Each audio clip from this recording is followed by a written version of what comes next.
Steven Crowder is back with Change My Mind. This is the first Change My Mind he's done since 2022. We thought we'd give a little bit of a history of who he is for those of us who don't know. Back in 2017, Steven Crowder started Change My Mind.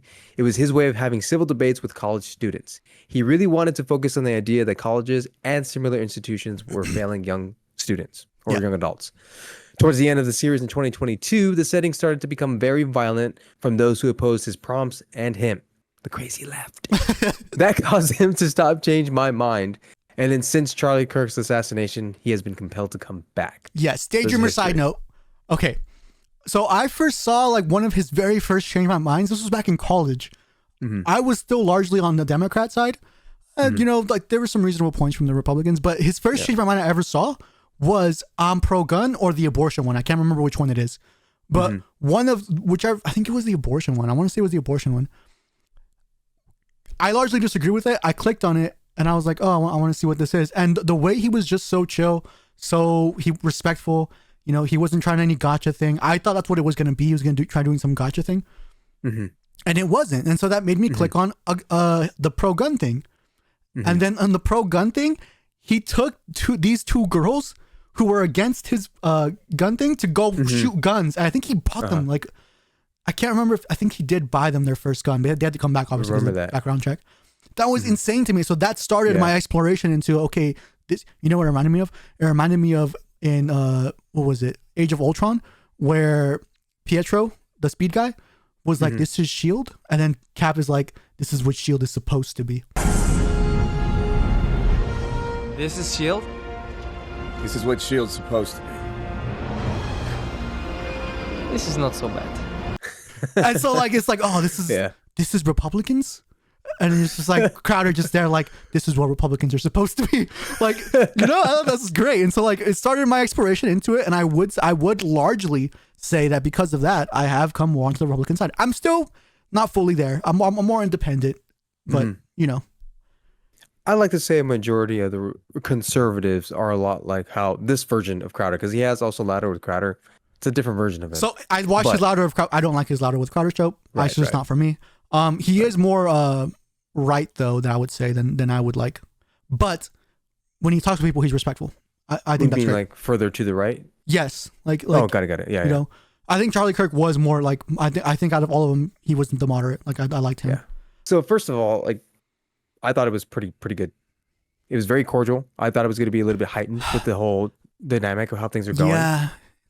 And granted, actually, the people that he was interviewing or talking with, debating, they weren't very hostile. And I think the prompt kind of played into that a little bit. Like you read that prompt, you're going to go in and start being violent. You know what? I mean, if you're a sensible individual. I didn't even think about that. You're right. I hadn't even considered that. That's so funny. Because I thought like, these guys they're all very cordial and that's fine. But Changing My Mind was always people who don't agree with him. Right. And like they're hashing it out. They're kind of yelling and, you know, they get heightened. And so that's more what I wanted to see. But a lot of these people agreed with him already. Yeah. Oh, well, like 2 or 3 of them were already on his side for the most part. Yeah. But it wasn't really like contentious or anything. So I thought that was interesting. But we wanted to show you a random clip of essentially how it went. Oh, George was letting me know. I have class at 2. Oh, okay. I'm sorry. Yeah. So how do we fix this then? Oh, I mean, I think we need to have more civil discourse. I think. Can't do that. We get shot. Well, we can. We're doing it right now. Let's with not a brigade. Be so pessimistic. But Stephen, come on, we have to change our attitudes about it. We can't constantly fixate on the negative stuff. I know it's important. As if he started it. We can. Right. And just as a I can do it with $250,000 of security. Most people don't have that. Most people don't have that. And you know, you talk about like fearing for your life. Yeah. I am a female pastor in Deep East, Texas. So on Sunday morning, I wait for that time when someone doesn't like what I said from the pulpit. This part was annoying. I get it. But it just feels like I'm a victim too. And I'm just like, what does that have to do with it? Anything? And comes up to me. So I too live with a fear, but it's different for me. And, do you have metal detectors and armed security? We can't afford that at my church. We have an old person that sits at the front and says hi and tries to intervene in a way that would be appropriate of a Christian. We've thought about bringing security to the church. We talked about it. Do you have a certain point or something we're talking about that she says? No. So no, the point I was trying to get at is that this was pretty much the setting. What's the word I'm looking for? This was all of the debates from this point. I'm not trying to get into what they're talking about. Yeah. But really, I think she and the second girl after her were the most opposing to his opinions. Yeah, and they were both still kept it very very cordial right? and chill. Yeah, so this is the second girl who was on there as well. There's nothing conservative about racism. There's But nothing. Again, I think that we're So that's or saying that Republican parties and Democratic parties when conservative. That's what we're doing. We're discussing it here in the States. Assignment of So Republic. yeah, they probably disagree with him the most, but they kept it very, I would say, chill.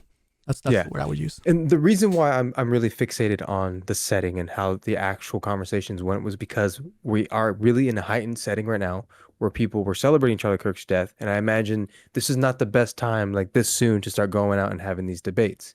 So going into this, I was thinking, oh gosh, it's probably violent or there's protesters and yelling and all of that. None of that was at this event. But you know why? Or why I think there wasn't? Why is that? Because he didn't announce it. He popped up an hour or so before. He didn't give them time to organize. I do think if he had announced it and given them time to organize, there would have been protests for sure. I thought that's just my feeling, but I do. Oh, okay. I do tend to feel correctly. That was pretty true. So like I was kind of going through some questions in my head. Was there violence? No. Was there any crazy leftists or protests? No. Did Crowder say anything? Well, I mean that second lady was a crazy leftist in my opinion, but she didn't act like the her typical thought process leftist. was like she was trying to, for some reason, disassociate everything that existed But as if it never existed. She kept it respectful, and for that, she deserves respect. Yeah, and Crowder did the same thing because we also know how Crowder can be with Louder to Crowder, but we got the same Crowder as he was back in 2017. Well, again, I don't mind him being louder with Crowder during his show. That's fine. Do what you will. I don't think that matters. I think, yes, it's not for me. Yes, I won't watch it. Right. But what matters more is how you interact with people in public, right? And I agree. In that day-to-day setting, I think that matters more than what you say on your show. Yes, I agree. But I guess the point I'm trying to get at is if you know him only from Louder with Crowder, you would sort of expect this more aggressive tone with, if you did not know Change My Mind. But when you saw Change My Mind, you don't get the version of him in Louder and Crowder, which I think is a very good cognitive individual, knowing the setting that he's in. Yeah, I agree. I also think leftists aren't watching Louder with Crowder, so it doesn't matter. Well, I think fair point. The only reason they get rowdy isn't because they see him on Louder with Crowder. They don't watch that. They get rowdy and crazy because other people told them that he's one of those crazy. He's a rowdy guy. Yeah, that's true. That's true. There was one thing that really did stand out to me, and it's this here. I wanted to take a moment just to kind of communicate something here. When we started Change My Mind, the idea was back in 2016. I think the first ones were in 2017, so nearly a decade now. SMU was one of the very first places. And actually, I believe one of the very first places was me with a sandwich board in Burlington, Vermont, in a morph suit, because it wasn't on campus initially. But the more I went on campus, the more I saw the failures of the institutions. And I want to be really clear about something. This was never designed to mock, denigrate, or dunk on students who don't know any better. It was always designed to highlight the failures of the institutions, because I was dumbfounded as to the fact when leftists would sit down that this was the first time they were hearing mainstream conservative views. So it was always about highlighting the failures of institutions, and that includes media, but certainly academia. And that's why the next step, and something we've been trying to put together for a long time, but no one has agreed to do so, and why I'll be announcing this publicly and reading it out, we're actually going to be starting or calling for formal debates with professors at schools. And the only way we can think to get these people to show up is to offer up $10,000 to the school for whatever cause of their choice. That's crazy. To their institution, and reach out and, oh, Lane, sorry, your phone locked. Where's Lane? Your phone, see, I have to read this off his phone because I just had to get the list. Can you hold it open? All right. Dang, Lane's buff. Look at him. And so we have reached out. Jeez. And any Tom, Dick, Harry, or Karen who will respond and take the $10,000 offered up as a charitable contribution in any of the departments of political science or liberal arts at the University of Texas, at Kansas University, UCLA, Cal, Berkeley, Stanford, USC, Penn State, Columbia, NYU, Harvard, Boston University, any of their esteemed professors in these schools who are willing to have a debate With a college dropout comedian, they can name the time, the place, pick the moderator, and the rules. It should be an easy day out. And I encourage anyone who has any friends at these institutions, or if you have an association, to encourage their professors to do so. Or we can have a civil dialogue and maybe get to the root cause as to why you've been failed as students. You've been failed. It's time to go straight to the top to the people who failed you. We'll announce this publicly and post this list publicly. And I'll update you guys. If anyone reaches back out, no luck yet. I very much appreciate you doing the work that your professors, in many cases, refuse to do. Thank you. I like that. I think that was a necessary call to action. It changes the tides a little bit. Bringing to the source. It definitely is very mic droppy moment. Yeah. So I'm excited to see it. All in all, it was pretty good. Do you think he'll get anybody to actually debate him? You think any professor will come forward and say, "Oh yes, fine, I'll do it"? I think so. I mean, he put all the conditions in their favor. I have a hard time believing it. I really don't think. I think he's gonna find a couple brave souls. I don't know if they'll do well, but again, it's all in their favor. They set the standards. They set the rules. Like it should be a walk in the park for these guys. We'll see. I guess we'll see. All in all, I think it was good. This first video, it sets a good tone, and I think what he's done is reset the platform, if you will, for these campus debates. Is my thought. Yeah, I agree. Anyways, let's spin the wheel. Yeah. This is me talking to avoid the sound It is your job of to silence. to avoid the Me silence. talking. I could not get that sentence out. What would you do? What Do we would have you something do? for that? Yes, we do have something for what Oh, would you okay. do. Nice. Heck yeah. Oh my God, this one. Oh my God. I spent so much time thinking about this one. About like, what would I do? First of all, his little jump was kind of like, Yeah. oh no, oh no, bro. I feel weird just doing it like this right now. Watch you do it. No, I'm not gonna do it. I didn't like seeing him do it. I'm not gonna do it. Well, I just did it twice. Now I feel like okay. Okay, what would you do? You're the dad. Go. I wouldn't have given the ball back. Agreed. I would have not either. I said, lady, we got the ball. Move on. Grow up. This is a child. Right. But That's it. I agree. That's exactly what I would have done. I agree with that. But then I see what happened with him afterwards, and I'm like, is he a better man than me? I don't know, because when you do this, it's hard to say he is. But his kid got to meet one of the players afterwards. They gave him a little goodie bag. You know, everybody's on his side. They all love him. You know? I mean, I get that, but the initial result, if he had not given her the ball, would just be the dad looks better. The boy still gets the ball. They still win in the end, and the dad doesn't look like he lost this situation. I feel like he lost, and that's why. Despite the kid winning. But that's why. Yes, he lost, but the kid won double. That's what being a man is all about.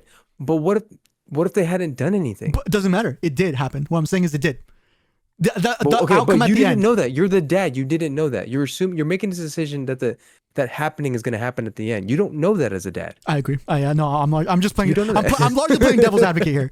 I'm just saying he did win double. He lost as a man, but when you really think about it, his kid won double. That's what being a man is about. Is I want my kid to win. I don't care about myself, right? But the way me and you think about it is no, I still need to care about myself in a way. I don't want to like not a man, and my kid needs to have the ball. But right? in both cases, yes. But in both cases, the kid still wins. The one, it just so happened the second case, The he kid won doubly double. won. But you wouldn't have known that in the initial instance. I know. My We're going stance in circles here, but Yeah. I agree. I fully agree with you. I'm just playing devil's advocate here. I do think me personally, I would not give him the ball back, but the situation worked out better because had he given the ball back, had he not given the ball back, we know what would have happened. Kid would have just had a ball and that'd have been fine. By him giving the woman the ball though, he does kind of set a weird example for his kid. His kid just saw his dad give a ball to a screaming lady or give in to the demands of a screaming lady. I do think that's a bad role model to look up to as a kid. Oh, I agree. I think he should have stood his ground. As the man, you play the role as the man and you take control of that situation. Yep. If the dad was in the wrong, that would have been bad. But the lady was in the wrong, in my opinion. Yeah. And he needed to control that situation. Yeah. That wasn't him controlling it. I agree. It was a weird way to control it. It wasn't the best way to control it. Moving on. I don't know. I do think. Sorry, He controlled it by getting the screaming lady away from his family. which is what Like, matters. that was the only good, right? Yeah, that was the only good of the whole situation. But he could have still done the same and still had the kid have the ball, in my opinion. I agree. I fully agree with you. I agree. I was just kind of going it through in my head, and I'm just like, well, interesting. All right, moving on.